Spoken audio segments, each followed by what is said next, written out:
वर्ष 2025 के board exam में सामाजिक विज्ञान के जितने भी सेट पूछे गए थे उन सभी सेट के सभी महत्वपूर्ण बहुविकल्पीय प्रश्न का ये दूसरा वीडियो है। इससे पहले एक वीडियो बन चुका जिसको आप लोगों ने बहुत ज्यादा पसंद किया था, वीडियो लास्ट तक देखिएगा। पहला प्रश्न आपको स्क्रीन दिख रहा होगा कि सरदार सरोवर बांध किस नदी पर स्थित है, तो इसका आंसर जो है वो नर्मदा नदी पर स्थित है। ये क्वेश्चन आपके मैप वाला पोर्शन में भी पूछा जा सकता है, तो इसको याद रखिएगा। अगला क्वेश्चन है कि निम्नलिखित में से कौन सा खनिज धात्विक खनिज है, तो धात्विक खनिज जो है आपका सल्फर जिसमें धातु पाई जाती है। अगला प्रश्न आपको दिख रहा होगा कि निम्नलिखित में कौन सा गैर परंपरागत ऊर्जा का स्रोत है, तो इसका जो आंसर है सौर ऊर्जा ऊर्जा का गैर परंपरागत ऊर्जा का स्रोत है, याद रखिएगा। अगला क्वेश्चन आपको दिख रहा होगा कि यूएनडीपी द्वारा प्रकाशित मानव विकास रिपोर्ट में किस मापदंड का प्रयोग किया जाता है, तो शैक्षिक स्तर, प्रति व्यक्ति आय, स्वास्थ्य, यानी इसका आंसर जो हो जाएगा इनमें से सभी। क्वेश्चन है कि निम्नलिखित में कौन सी गतिविधि प्राथमिक क्षेत्र के अंतर्गत आती है, तो इसका जो आंसर है मत्स्य पालन। ओके, अगला क्वेश्चन है कि रोजगार में निम्नलिखित में से आधी से अधिक जनसंख्या इस क्षेत्र में लगी हुई है, तो इसका जो आंसर है प्राथमिक क्षेत्र। प्राथमिक क्षेत्र जो है सबसे ज्यादा रोजगार देता है, ठीक है, याद रखिएगा। ओके, अगला क्वेश्चन है आपकी स्क्रीन पर कि विश्व व्यापार संगठन यानी WTO में सदस्यों की संख्या कितनी है, तो 164 है, याद रखिएगा। WTO की जो स्थापना हुई थी वो 1 जनवरी 1995 को हुई थी, याद रखिएगा। ओके, अगला क्वेश्चन है कि निम्नलिखित में कौन ऋण के औपचारिक स्रोत में सम्मिलित नहीं है, जिसमें नहीं लगा उनको आप ध्यान से पढ़िएगा, तो साहूकार ये अनौपचारिक स्रोत का उदाहरण है। बाकी सहकारी बैंक, व्यावसायिक बैंक और ग्रामीण बैंक ये सभी आपके औपचारिक स्रोतों के उदाहरण है।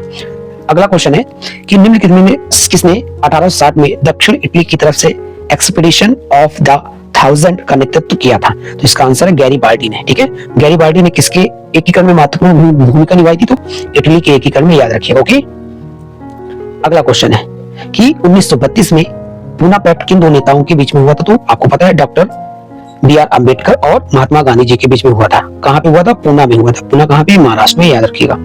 अगला क्वेश्चन है कि बेल्जियम के केंद्रीय और राज्य सरकारों के अलावा एक तीसरे स्तर की सरकार भी काम करती है। तो दिख रहा है कि बेल्जियम के केंद्रीय और राज्य सरकार के अलावा एक तीसरे स्तर की सरकार भी काम करती थी। इसे किस नाम से जानते हैं, तो इसे हम लोग सामुदायिक सरकार के नाम से जानते हैं, याद रखिएगा। अगला क्वेश्चन आपकी स्क्रीन में दिख रहा होगा कि संघात्मक शासन प्रणाली में शक्तियों का विभाजन निम्नलिखित में से किन के मध्य होता है, तो आपको पता है केंद्र और राज्य के मध्य होता है। ओके, संघवाद की परिभाषा आप अच्छे से याद रख लीजिएगा।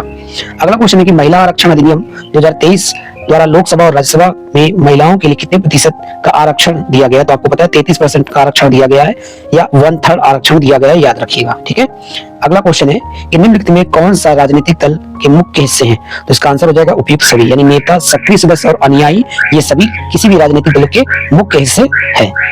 अगला क्वेश्चन है कि व्यक्ति की गरिमा और नागरिकों में समानता को बढ़ावा देने वाली राजनीतिक व्यवस्था निम्नलिखित में से कौन सी है, तो आपको पता है लोकतंत्र जो है वो है।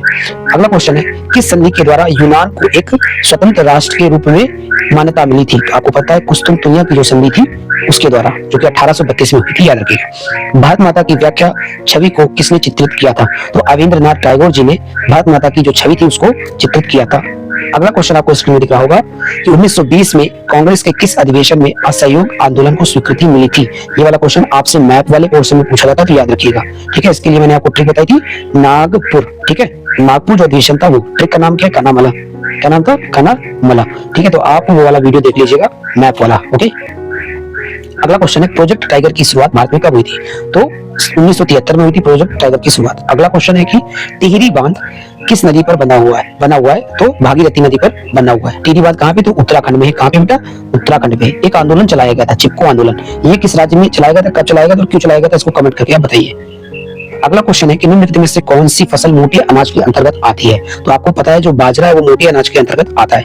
गेहूं किस प्रकार की फसल है, रबी, खरीफ या जायद, आप कमेंट करके बताइए। ठीक है, चलिए अच्छा मैं बता दूं, तो जो गेहूं है वो रबी फसल है और चावल है खरीफ फसल है। अच्छा, इनकी क्या विशेषताएं होती है, कब इनको बोया जाता है, ये कमेंट करके बताइएगा। ओके, अगला क्वेश्चन है कि निम्नलिखित में से कौन सा खनिज अधात्विक है। अधात्विक का मतलब जिसमें धातु नहीं पाई जाती, तो जो बेटा अभ्रक है ना उसमें धातु नहीं पाई जाती, तो ये कैसा खनिज हो गया, अधात्विक खनिज हो गया। अगला क्वेश्चन है कि निम्नलिखित में से कौन सा ऊर्जा का गैर परंपरागत स्रोत है। ठीक है, तो जो आपका पवन ऊर्जा है, ठीक है, वो आपका गैर परंपरागत स्रोत है। ठीक है, सौर ऊर्जा है, ये आपका गैर परंपरागत स्रोत है। कोयला, पेट्रोलियम और प्राकृतिक गैस ये ऊर्जा के परंपरागत स्रोत हैं। इनको अच्छे से अंतर से याद कर लीजिएगा। अगला आपको स्क्रीन में दिख रहा होगा कि निम्नलिखित में से किस कार्य को अर्थव्यवस्था के द्वितीय क्षेत्र के अंतर्गत रखा गया है, तो कुम्हार के कार्य को द्वितीय क्षेत्र में रखा गया है। अगला क्वेश्चन आपको स्क्रीन में दिख रहा होगा, निम्नलिखित में से किस राज्य में शिशु मृत्यु दर सर्वाधिक है? तो जो मध्य प्रदेश है, यहाँ की जो शिशु मृत्यु दर है वो मैक्सिमम है। अगला क्वेश्चन है कि वैश्वीकरण का प्रभाव निम्नलिखित में से किस पर विपरीत पड़ा है, अपोजिट पड़ा है? याद रखिएगा। तो जो श्रमिक वर्ग है इस पर इसका विपरीत प्रभाव पड़ा है। अगला क्वेश्चन की तरफ बढ़ते हैं कि सूचना का अधिकार, जिसको हम लोग जानने का अधिकार भी कहते हैं, कब लागू किया गया था? तो इसको अक्टूबर 2005 में लागू किया गया था। कब? अक्टूबर 2005 में आरटीआई को लागू किया गया था। एक एक्ट और है जिसका नाम है मनरेगा। मनरेगा को भी 2005 में ही लागू किया गया। मनरेगा का नया नाम क्या है, कमेंट करके बताइए आप। अगला क्वेश्चन है नेपोलियन का संबंध किस देश से है? तो आपको पता है फ्रांस से है इसका संबंध। ठीक है, फ्रांस की क्रांति 1789 में हुई थी। फ्रांस एक विकसित राष्ट्र है। कैसा राष्ट्र है? विकसित राष्ट्र है। ठीक है, याद रखिएगा। अगला क्वेश्चन है कि इटली के एकीकरण में एकीकरण का नेतृत्व किसने किया था? तो इटली यानी जूसेफे गैरिबाल्डी, मैं आपको पहले ही बता चुका हूं। ठीक है, ओटो हन बिस्मार्क ने जर्मनी के एकीकरण में महत्वपूर्ण भूमिका निभाई थी। ठीक है, याद रखिएगा। अगला क्वेश्चन है हिंद स्वराज पुस्तक के लेखक कौन है? तो इसके जो पुस्तक के लेखक है वो है बेटा महात्मा गांधी जी। बीजी तिलक जी से एक क्वेश्चन बनता है बाल गंगाधर तिलक जी से कि स्वराज मेरा जन्मसिद्ध अधिकार है और मैं इसे लेकर रहूंगा, ये किसका कथन है? तो बाल गंगाधर तिलक जी का ये कथन है। महात्मा गांधी जी से महत्वपूर्ण क्वेश्चन बनते हैं, मैं आपको बताता हूँ। 1915 में ये भारत आए थे। 1917 में चंपारण सत्याग्रह हुआ था। 1918 में खेड़ा हुआ था। 1919 में अहमदाबाद मिल मजदूर हुआ था।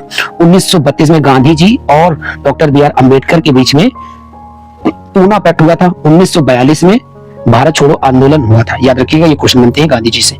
इनकी पुस्तक का नाम क्या है? हिंद स्वराज और माय एक्सपेरिमेंट विद ट्रुथ। सुनो विद्यार्थियों, और तमाम इनकी पुस्तकें हैं। ठीक है, हरिजन एक पत्रिका थी तो उसका भी संपादन गांधी जी ने ही किया था। ओके, याद रखिएगा। अगला क्वेश्चन है कि संयुक्त राष्ट्र संघ का मुख्यालय कहाँ पे? मोस्ट इंपोर्टेंट प्रश्न है आपके एग्जाम के लिए। तो इसका जो मुख्यालय बेटा न्यूयॉर्क में है। कहाँ पे है?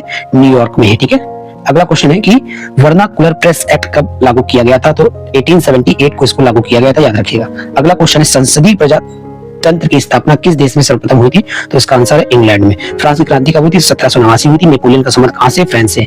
जर्मनी के एकीकरण में महत्वपूर्ण भूमिका किसने निभाई थी? तो ओटो हन बिस्मार्क ने निभाई थी। इटली के एकीकरण में तो गैरिबाल्डी, जूसेप्पे मैस्नी और काउंट कावूर। याद रखिएगा।